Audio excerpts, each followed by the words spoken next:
Welcome to class number 8 of our air conditioning duct design course. In this session, we are going to size the system shown on the screen. Remember that the method we will use is only valid for residential systems with maximum distances close to 24 feet, or 7.32 meters. At greater distances, it is not guaranteed that all supply air grills will receive the required airflow.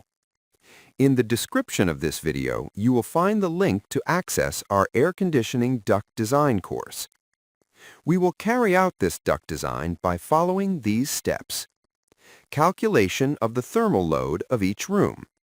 Calculation of the total system load for selecting the air conditioning unit. Calculation of the airflow required by the duct system. Calculation of the cross-sectional area of each main and secondary duct.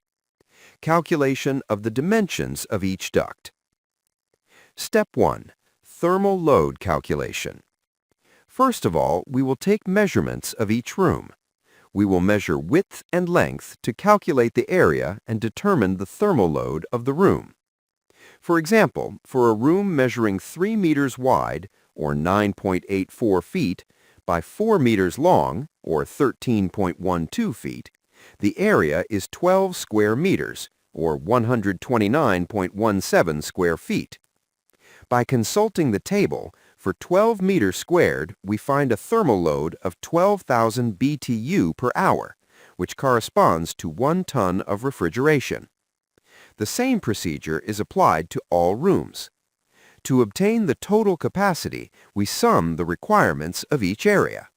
We obtain the following: 0.5 tons plus 1 ton plus 1 ton plus 1 ton plus 2 tons plus 2 tons. This results in a total of 7.5 tons of refrigeration. Now we know the capacity of the unit to be installed. Airflow calculation. Now we must calculate the amount of air required by the installation. We will work with a value of 400 CFM, or cubic feet per minute, equivalent to approximately 680 meters cubed per hour, per ton of refrigeration. Thus, for 7.5 tons of refrigeration, we will need 3,000 CFM, or approximately 5,097 meters cubed per hour. This value is obtained by multiplying 7.5 by 400. We will use an air velocity inside the duct system of 2,000 feet per minute, or approximately 10.16 meters per second. This value will be kept constant throughout the entire design. In the description of this video, you will find the link to access our air conditioning duct design course.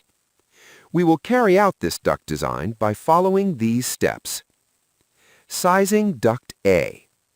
We will size the duct called A. Since this duct conditions 1.5 tons of refrigeration, it requires 600 CFM, or approximately 1,019 meters cubed per hour of air. This value is obtained by multiplying 1.5 by 400, remembering that each ton requires 400 CFM. The area of a duct is always equal to the airflow divided by the velocity. Therefore, we divide 600 CFM by 2,000 feet per minute to obtain the area in square feet. Sizing duct B. Now we size duct B. Since this duct carries air for 6 tons of refrigeration, it requires 2,400 CFM, or approximately 4,078 meters cubed per hour. This value is obtained by subtracting 3,000 CFM minus the 600 CFM delivered through duct A. The area is calculated by dividing airflow by velocity. In the description of this video, you will find the link to access our air conditioning duct design course. Sizing duct C. Now we move to duct C. Since it carries air for 5 tons of refrigeration, it requires 2,000 CFM, or approximately 3,398 meters cubed per hour. This value is obtained by subtracting 2,400 CFM minus the 400 CFM delivered through duct B. Again, we calculate the area by dividing airflow by velocity. Sizing duct D. Now we size duct D.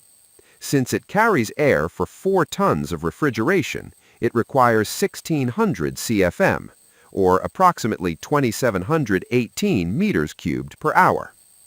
This value is obtained by subtracting 2,000 CFM minus the 800 CFM delivered through duct C.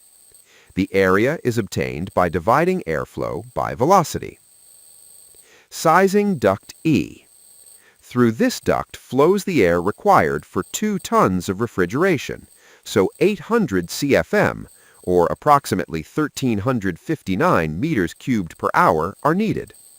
This value is obtained by subtracting 1,600 CFM minus the 800 CFM delivered through duct D. The area is calculated by dividing airflow by velocity. Now we will size the secondary ducts or branches that go directly to the rooms. The area of these ducts is calculated by dividing their airflow. 600 CFM divided by velocity, 400 CFM divided by velocity, 800 CFM divided by velocity. In the description of this video, you will find the link to access our air conditioning duct design course. Calculation of duct dimensions. Based on the calculated areas, we now determine the dimensions of the ducts using rectangular sections. We start with duct A. We take as maximum height the available space between the structural ceiling and the false ceiling, which in this case is assumed to be 1 foot, or 0.3048 meters. Since the area of a rectangle equals height multiplied by width, we calculate the width by dividing the area by the height. This gives us the final duct dimensions. The same procedure is repeated for ducts B, C, D, and E, always using a maximum height of 1 foot, or 0.3048 meters. In the description of this video, you will find the link to access our air conditioning duct design course. Sizing of secondary ducts. For secondary ducts, we use a maximum height of 0.5 feet, or 0.152 meters. The width is calculated by dividing the duct area. This same method is applied to each secondary branch.